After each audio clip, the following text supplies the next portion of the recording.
Hello and welcome. My name is Duke and I am sailing Magic. Magic is my 2015 Lagoon catamaran. So recently I sailed over to Hawksbill Cay. This is an island in the Exumas chain that was settled by the Russel family in 1785. The Russells were loyalists to the British Crown during the American Revolution, so they ended up getting thrown out of the American colonies. But they were given a grant on Hawksbill Cay to farm and develop how they wanted to. It's very interesting. They would take conch shells and fire them up in a homemade oven to burn them down, to use the lime out of those to create mortar, to cement the rocks together and build things. They built extensive walls for farming out of the rocks, and of course those ones without the lime, but they built their houses out of rocks with the lime used as a plaster. The houses are small. They're about 10 feet by 10 feet, really not much bigger than a prison cell. The settlement didn't really last too long because, frankly, the islands are just so rocky that it's very difficult to grow anything. So from there, it was a quick sail over Waterick Wells, which is also in the Exumas Marine Park. And I found the most diverse ecological system in that marine park. Just thousands of fish clustered around the rocks and stuff. I thought the best spots were emerald rocks. So many fish there, I couldn't identify all of them. I can identify the major fish, and I will show you some of those at the end of the video, but some of these little fish I just couldn't show you. Now there's a wrasse, and just below that a moment ago was a beautiful example of a brain coral, and it's obvious how those get their name. But all these other fish swimming around, of course they're in a marine park, so you cannot fish there or go spear fishing or catch lobster or anything like that. They're all protected, and I think the fish know it, because they will let you get up very close. And but the great thing is it's wonderful coral displays.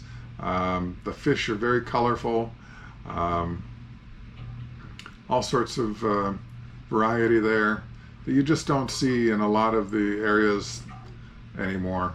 Now this is an example of an eagle ray, the black with the white spots and a pointy beak. And there's an example of a sea turtle, two major kinds of turtles. This is a bull shark. Now bull sharks have a very bad reputation, and they are responsible for many bites on people, partly because they don't mind cloudy, murky water. They don't mind fresh water. They have very muscular bodies, but they patrol shorelines and they end up in contact with people more often. They're actually a relative of the great white shark, but they're much smaller. Still, they can be 650 pounds, so they're not a tiny fish. Now the remora has a suction device on its head. They usually attach themselves to sharks or whales, or sometimes the bottom of a boat. Hitch a free ride and catch some meals on the way. That one I caught when I was fishing, and of course I released it as soon as I could, and it swam away happily. And of course barracudas are very common in the area. There's two sizes of them. There's a 3-foot size one, and then there's a 6-foot size one more in the Caribbean.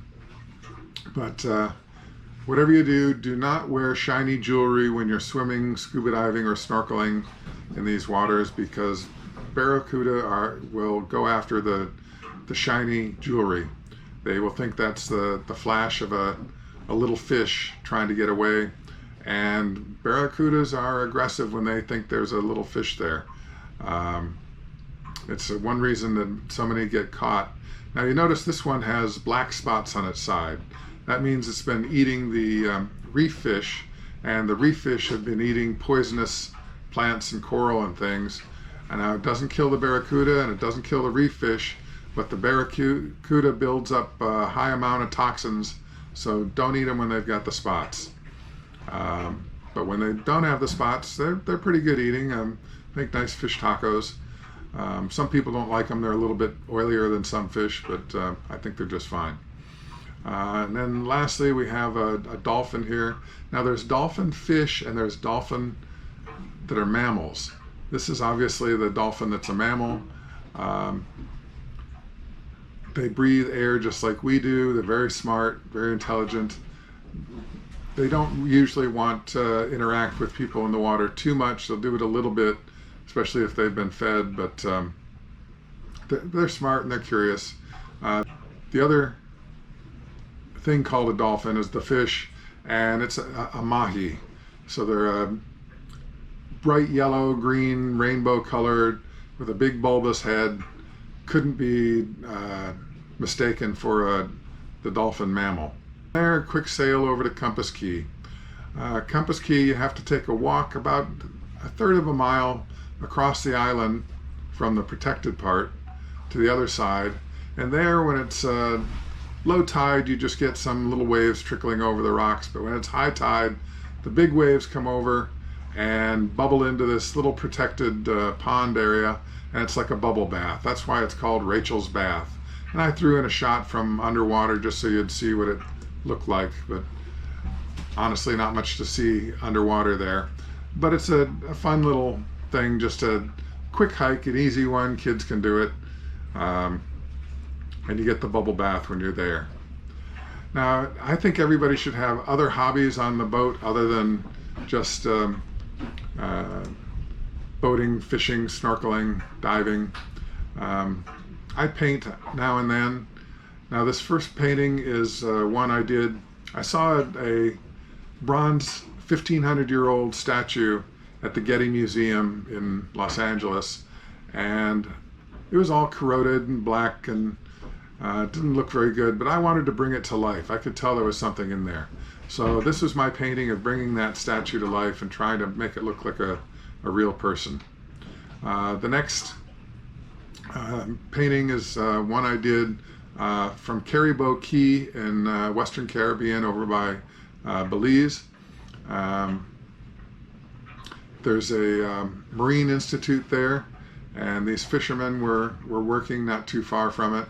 And I just like the reflection on the water and the whole, the way the palm trees look and everything. So I wanted to capture that image. I do all different styles, so this is one I did. It's a little more abstract, but I wanted to capture the motion and emotion of this tiger turning and snarling. Now please like and subscribe my videos. It does help me, and it will help me produce more videos in the long run. It doesn't cost you anything. And with that, we will retire for the sailor's tradition of a sundowner.